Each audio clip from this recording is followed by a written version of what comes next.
Good morning, world. This is Edward Bevilacqua. Today is Thursday, November 15th, 2018. We're here in Las Vegas. It's a beautiful, bright, sunny day. It's getting kind of crisp, though. And this is our TED Talk section of the day. We are here to talk about David Phillips. The science of storytelling, not the art, the science of storytelling. So, what are we doing here? What do we do? Our goal, once again, our recap, our goal is to what? Well, first of all, my goal is to welcome the students in Reno, Las Vegas, at the jail and the prison, our students that are staying at Max 4, our partners and affiliates. Because of you, we're able to do this, and our goal is to help motivated adults, primarily those who are not well educated, didn't get their GED or graduate from high school, primarily those people to learn the tools needed to become successful. And so our program is 4 weeks to a year. We have some people that have been in almost a year now that are at the prison, Casa Grande. So our goal is to help our students or help motivated adults become successful, to learn the tools and techniques for success. And the key thing there is to have a definition of success. So repeat after me, all students, you should know what our definition of success is right now. So success is what? Money plus meaning and purpose. And our definition of money is what? Money is the ability to do more. There's no value judgment attached. Money is like a hammer. Money is a tool. Money is what money does. So hammers can be used to make things and hammers can be used to break things. Money can be used for good, money can be used for not good. But we're just down at the level of money is what money does, and it gives us the ability to experience more. And the second part of our definition of success is meaning and purpose, having meaning and purpose in our lives. And so what gives us meaning and purpose? For us, our definition right here in our program is service to others, helping other people improve their lives. So if you have money and you help other people improve your lives, objectively, people should say, yeah, you're a successful guy. You can have money, a lot of money, and have a lot of stuff, but you might not be happy, and you probably won't be happy for several reasons, which are beyond the scope of our discussion. But service to others, and the easiest way that anybody can help other people give service to others, make other people's lives easier, is to give of their time with no expectation of return. So it's kind of a paraphrasing Simon Sinek of what leaders do, is they give of their time with no expectation of return. Why do they do it? Because one reason is because of the belief of, well, they would have done it for me. And if you're in an organization where you do things for people to make their lives better because you believe if the roles were reversed, they would do it for you, that's pretty good. That's a pretty good system. That's a good starting point, and it's also very doable for us. So our purpose, again, our reason for being here is to help people learn tools and techniques for success. Success is money plus meaning and purpose. Money is the ability to experience more. Meaning and purpose is service to others, which one good way to do it is sacrificing a sacrifice of one's time with no expectation of return. And our path to do that, how do we do this? How do we get money? How do we have meaning and purpose? Well, our path is power. And again, power is like money. Power is value neutral. And our definition of power is just the ability to get people to do what you want. In business, it's called management. You have good managers, bad managers. Fundamentally, what does that mean? They're good at getting people to do what they want, or they're not good at getting people to do what they want. In the military, it's called leadership. Leaders get people to do what they want. We just bring it down to its basic power. And if you think about it for a little while, not a lot of time you get. If you don't have other people, if you can't get other people to do what you want, life is pretty bad. So you could imagine having a gold bar, one of those big gold bars. It's going to do that. One of those big gold bars. If you can't have anybody else in the equation, it's just you and the gold bar, you're not going to be successful. There's nothing you can do with it. Can't eat it. Maybe you can use it as something to pound with, but not really going to help you be successful. Now, if you could nick off pieces or cut off little pieces of that and trade them to people for stuff, now you have the ability to become successful. But otherwise, if you don't have people in the equation, you can't do it. Thus, our success is a function of how good we are at getting people to do what we want. It's really simple. It's basically that. That's it, down to the basics. And having them do the right thing. So getting people to do what we want and having them do the right thing for us, having them help us get money, and having a life of meaning and purpose or service to others. So, and our approach to that starts with, who am I? Why do I behave the way I do? And we break that down into how does my brain work? Because we want to eliminate Clark's fourth law problems. How does my brain work? And if our belief is if I know how my brain works, then I have the ability to control my emotions, both from external influences and internal influences, and then also be able to dial in who I need to be right now. So in other words, I don't let external things bother me. I don't let internal things bother me. And then I have the ability to dial in who I need to be right now by causing neurotransmitters to be released that make me feel a certain way so that I'll behave a certain way, and then the outcome will be what I want it to be.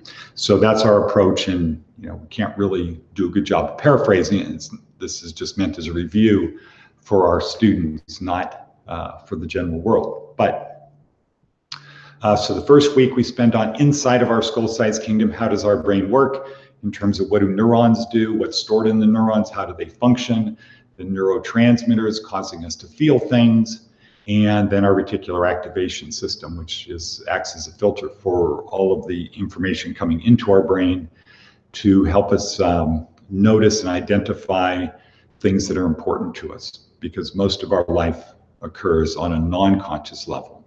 For example, driving the car on the freeway is mostly non-conscious. We decide where we're going to go, we get on the freeway, and then we listen to the radio, or we're singing along, or we're talking to somebody, we're texting on our phone, or we're putting on makeup. We're doing all kinds of stuff. Our conscious brain is doing that, but at the same time, our non-conscious brain is driving the car. And then our reticular activation system has a belief that says something like, if the car in front of me puts on its red lights, I need to pay attention. I need to get ready to put on my lights. Or if the green sign on the freeway says the name of the exit I'm looking for, draw my attention to it so I can pull over, etc. I hear a car honking, come back to conscious mode. So the first week we spend studying those three things and how they work. Then the third week, which is this week, the week we're in, is outside of my skull-sized kingdom. And just very briefly, we start with what do we notice when we step outside of our skull-sized kingdom? We notice there's a whole lot of other people out there who think the world revolves around them. But we notice they form groups. They're not individuals. They form what David Logan calls tribes. And we're part of tribes. We're part of many tribes. We form tribes. And so David Logan, we can extrapolate from David Logan that if we want to have people do what we want, one way, of course, is to start our own tribe. Another way is to join a tribe. And David Logan says, if you join a tribe, nudge it forward. And he talks about there's 5 levels of tribes, from life sucks to my life sucks to I'm great, you're not, to we're great, to life is great. And we only focus on the stage 2 through 4. My life sucks, I'm great, you're not, and we're great in our program. We don't focus on life sucks or life is great, just the center 3. So we get from David Logan, if you want to be successful, join a tribe, nudge it forward. And by definition, nudging means getting people to do what you want, which is our definition of power. So that sounds good. That sounds easy. Okay, so if I want to get people to do what I want, I can join a tribe and get them to do what I want. Okay, cool. How do I do that? How do I nudge them forward? And so day 2, Tuesday, is Seth Godin. And Seth Godin gives us a simple 4-step process to nudging your tribe forward. And it's his TED Talk, The Tribes We Lead. And it starts with 1, find something to change. If you join a tribe, find something to change. Sort of by definition, you can't nudge people forward if you don't do anything different. So find something to change, then tell a story. We're great storytellers. We're great. We really respond, we as humans respond to stories very well. Dogs and animals, not so much. Humans, really, really good. And, we can take that out to Yuval Harari, who says that the only reason we can cooperate flexibly in large numbers is because we create stories that we all believe. And once we believe the story, then we will cooperate flexibly in large numbers and great things can happen, or bad things can happen. But great things only happen because we cooperate flexibly in large numbers, and that happens because we've invented stories that we all believe. So we're great at responding to stories, creating stories. Seth Godin, 3rd step. So first step, find something to change. 2nd step, tell a story. 3rd step is just simply connect the people who believe in your story and disregard the people who don't. Connect the people who believe in your story. So this is the people that say, I agree. Yeah, hey, me, count me in, whatever. And step 4 is then lead them, because they're basically going to say, I'm with you. Sounds like a great idea. What do we do next? So they're asking you to lead them. They're asking you to tell them what to do. And if you tell them what to do and they do it, that means you have power. And then, of course, you need to make sure that people are doing the right thing to end up, when you ask them to do something, it's going to help you get money and have meaning and purpose. Not just money. We don't focus on just meaning and purpose. Without money, and don't waste time doing things that don't lead towards money or meaning and purpose, because that's kind of counterproductive, at least to what we do here. Okay, so that's Seth Godin. Okay, find something to change, tell a story, connect the true believers and ignore the non-true believers. Don't argue with them. Don't try to persuade them. Just, okay, you don't want to believe, you don't want to go along with my story? No, okay, cool. And then keep moving on. And then step 4, lead them. Okay, cool. So then yesterday we got to Simon Sinek and we broke down Seth Godin's 4 steps and we said, well, the difficult one is the story part. How do you tell a story that will get people to say, I'm with you? It's not hard to find something to change, not hard to ask people and then connect them if they say we're with you. And it's not hard to lead people who say, what do you want us to do next? Okay, that's not hard. So it's telling a compelling story. And so we look at Simon Sinek and his top TED Talk, which is, I think, number 3 in most new TED Talks. And Simon Sinek says it's about the why. It's the inspiration. It's from the inside. It's from the feelings. And so he says many times, maybe 10, 15 times in the TED Talk, people don't buy what you do, they buy why you do it. People don't buy what you do, they buy why you do it. Many gave several examples of people who did the why. Martin Luther King, the Wright brothers, why were they doing what they were doing? And people who focused on the what, like TiVo, that wasn't as successful. Or Apple, that was successful because they focus on why. So for our purposes that we've got now, we've got to tell a compelling story, and it has to do with why. Why what? What's the why about? Well, for our purposes, the why is, why do we need to change the status quo? It's very simple. Why do we need to change the status quo? If you get people to agree, yeah, we do need to change the status quo, what's likely to happen? Well, what's likely to happen is they're going to agree with you. Yeah, okay, I agree. Yeah, let's change the status quo. And then they're going to say, what do we do? What do you want us to do? How do we do it? And so that's the second part, or the rest of the Simon Sinek. It's not what, it's not how, it's why. So you lead with why. Why do we need to do this? Why are we doing this? Why is it important, etc.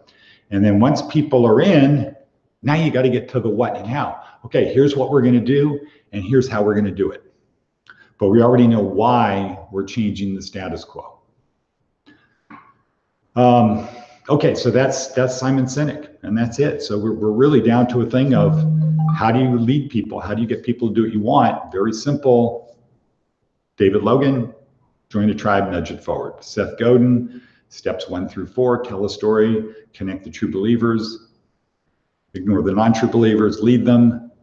Simon Sinek, have your story start with why. That's all we have to do. So we've now taken all of that and we put it down into a simple, elegant equation, which is bond, add value, and ask. So bond with people so that they like you, they want to do it, they feel comfortable. It's an emotional thing. And think about it, if we had everybody in an fMRI machine and there was a monitor on the wall, if you're bonded with people, the brain waves, what it looks like on the screen for the different brains will be very similar. By definition, you would be bonded. Bond with people, get them to feel that they want to be with you, they're in sync with you, probably literally. Add value, make people feel like, hey, this is worth my time. So we get back to meaning and purpose now, and sacrifice, spending time making people's lives better. Make them feel like, hey, this is worth my time. This is worth the commitment of my time and energy and resources to do what you're saying. And then ask them to do something. And it should be that the bonding plus the value added is greater than the ask. So the bonding plus value added is greater than the ask. And Nolan Bushnell, who created our curriculum, says the bonding and the adding value should be 115% and the ask should be 85%. And I think that's just a good rule of thumb. So that's our simple equation. Now, where are we today? So that's the equation. Why would we be talking about Phillips? Well, Phillips gives us another little add-on, a little kind of like a booster rocket if we use it right. And when we're talking about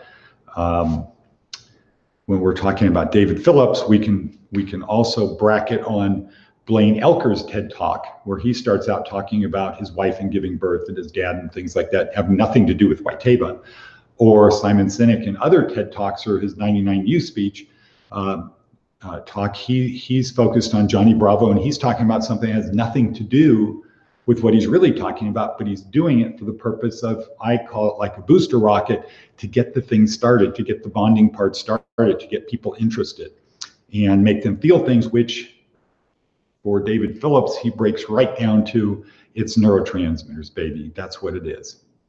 And so David Phillips goes through 4 of the 5 neurotransmitters that Simon Sinek talked about. And basically, David Phillips talks then about functional storytelling. And there's about 3 steps or 4 steps to that. Number 1 is to believe and accept you're a good storyteller. Everybody's a good storyteller. We are genetically programmed to be receptive to stories and be able to tell stories.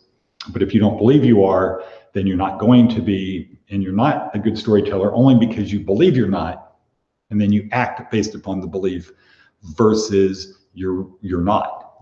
So everybody can be a good storyteller, and he starts with that. Don't start from a belief that you're not a good storyteller. Start from a belief you are a good storyteller. You just need to tell the story a good way. Anybody can be a good storyteller. Okay, that's number 1. Number 2, write your stories down. Write them down.